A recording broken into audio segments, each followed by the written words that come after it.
So you mentioned the empowered learner, that individuals need to be empowered to learn. How do we couple that with accountability for learning? That is a tricky one. Yeah, it's because of where people are going to learn now, it can be very attractive to organizations to want to consistently analyze and measure that to death. Data analytics is essential, right, in the modern L&D function. But also, we need to be accepting that it's okay for people to go outside of the organization to access that content. I think we need to move away from governance and more to support and encouragement and motivation, engendering curiosity. And I'll give you an example of a data point that I think proves this.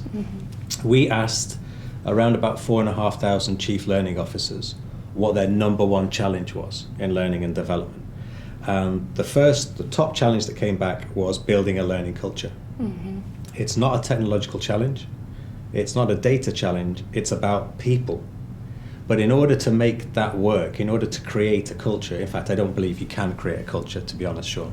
I think it's about fostering a culture and engendering one. But in order to do that, you do need to understand the business and have the data to begin with.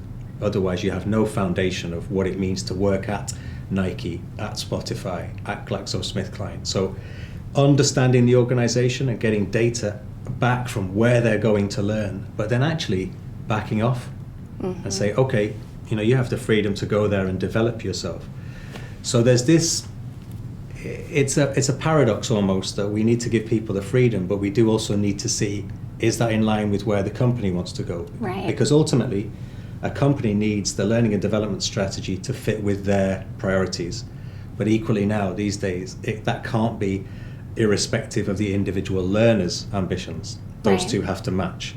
And if there are odds, you will lose talent, or the business will start to fail. So it's a hard kind of tightrope to walk, but it is possible, and there are some great companies actually getting it right.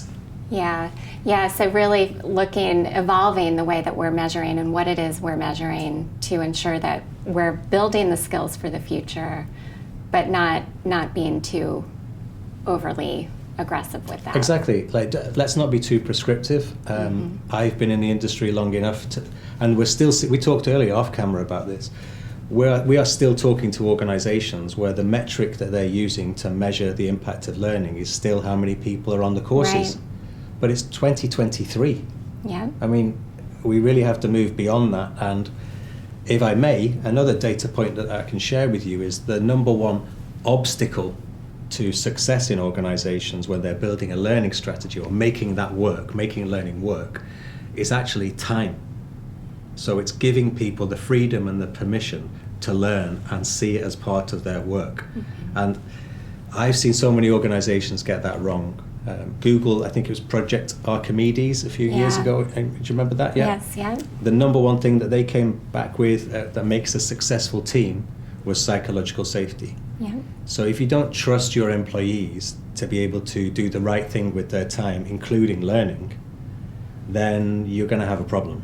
And we've seen that in a lot of organizations around the world. So giving people permission to learn, understanding that it might not necessarily be the perfect thing for their job, but they're getting a broader knowledge. So there's all of these things are in the mix now. So much content, so much availability, but where's the context for this? How do we reach company goals? How do we empower the learner? These things weren't really a problem for learning and development 20 years ago, but now they're a problem for C-suite, actually. Right, yeah, and it's gotten much more strategic, much more cross-functional. It has. L&D has a much more influential role in organizations. Yeah, absolutely.